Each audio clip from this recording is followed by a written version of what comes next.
We'll go ahead and take our first caller. We'll go to Damon Martin with FlowCombat.com. Last question for you, Stipe. This fight, in terms of the heavyweight division, people are saying, and myself included, that this is the biggest heavyweight fight, since maybe Cain Velasquez fought Junior Dos Santos on that first ever Fox card back in 2011. I know you don't pay too much attention to that kind of stuff, but, do you feel that? Is there some excitement that, there is so much attention around this fight?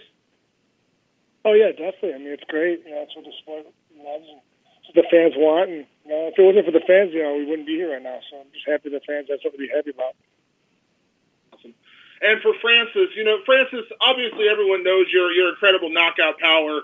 But how confident are you in other aspects of your game when it comes to your wrestling, your conditioning, and things like that? Going against a guy like Stipe, who is so well-rounded.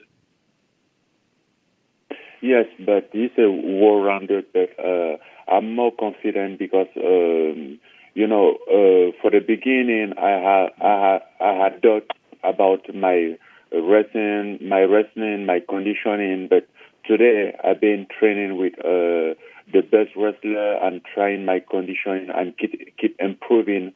And today I know that I improve in all that other steps. So I'm also the well-rounded and completely MMA fighter. So I'm not just focused about the knockout power or something like that. For this fight, I pretend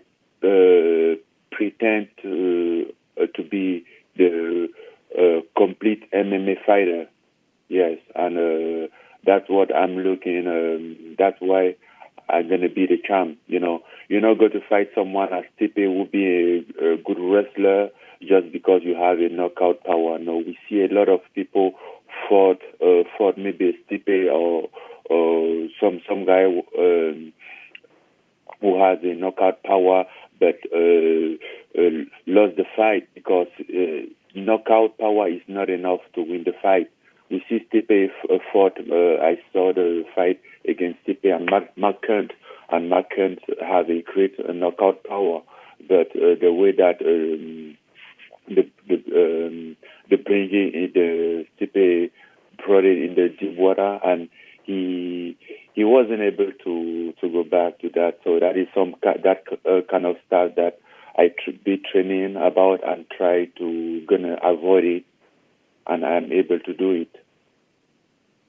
And, Francis, coming off such a big knockout over Alistair Overeem, you obviously earned the title shot, but was there any part of you that felt like this maybe came together a little too soon, or were you happy, to turn around and fight? Basically at this point, it's about, not even 8 weeks later, you're fighting again.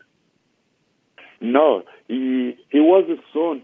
It's not soon because, I wasn't prepared about this. Even for my training camp against Alistair Overeem, I couldn't avoid myself to think about both guys. So I was there preparing myself, trying to train for 3-round, 5-minute fight, but also 5 rounds because I knew that the fight against Alistair gonna give me Stipe, and he might gonna be right away. So just hope to be injury free, and then get ready for the next opportunity because I knew that they might probably gonna give some fight to Stipe very soon. So I just stay around.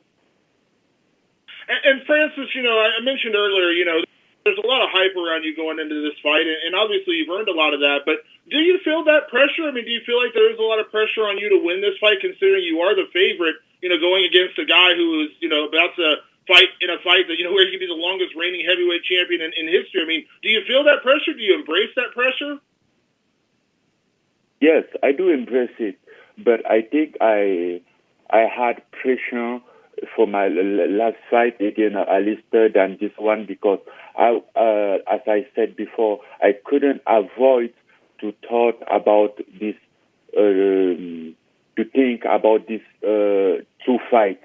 So I had that pressure for 2 fights, and now it's only the one for 1 fight, and I'm more confident. I know that I have a skill. I have everything to win this fight. So there are no way to get to get pressure. And it's something that I dreamed about my whole life. I've been prepared for that, and then today I get my mind set for that, and we're gonna do it on January 20th. And ladies and gentlemen, as a reminder, it is *1 to be placed into the queue. We next move to Akhilesh Ganavarapu with MMAindia.com. Hey guys, thank you so much for taking the time. My first couple of questions go to Stipe. Firstly, Stipe, the narrative around this fight is about Ngannou's power. So, what do you think about the narrative being about, Ngannou's power? And the second thing is, even Dana made some rather flattering remarks during the press conference. Do you think people are just pushing the narrative too much going into the fight? No, I mean, he's a big guy. It's hard. I mean, just like every heavyweight. He got his punch measure, I guess. I never saw it, but, it showed me it's hard. I mean, I'm in the heavyweight division. I think everyone hits hard. So, I'm definitely going to watch out for that. I don't want to get hit with anything I don't want to get hit with and, do my thing. Right, and you've dominated the likes of Verdum, Overeem, and JDS, which makes, the odds even that much more surprising. So, do you think the fans and critics kind of forget those wins too soon? Yeah, honestly, I don't care if they forgot about them or if they think about them. I really don't care. My main, the only thing I think about is the 20th, and walking out ANSO, which I will. I'm going to stay champ, break this record, and keep winning. Right, and you've also talked about how UFC was pushing Ngannou, and you said they kind of hope that, Ngannou beats you. Does that play any factor going into the fight? I mean, does that, make you want to prove a point going into the fight against Ngannou? No, I'm going to win, so it's going to prove the point. So I really don't care. He's a great fighter. He's super tough, and he's fought some really good guys, but, unfortunately, he hasn't faced anyone like me yet. All right, next couple of questions for Francis. Francis, 4 years ago, you started from nothing, when you joined MMA, when you started doing MMA. Looking back, you're fighting for the title on January 20th. So looking back, what are your thoughts on how far you've come along? My thought is the thought of,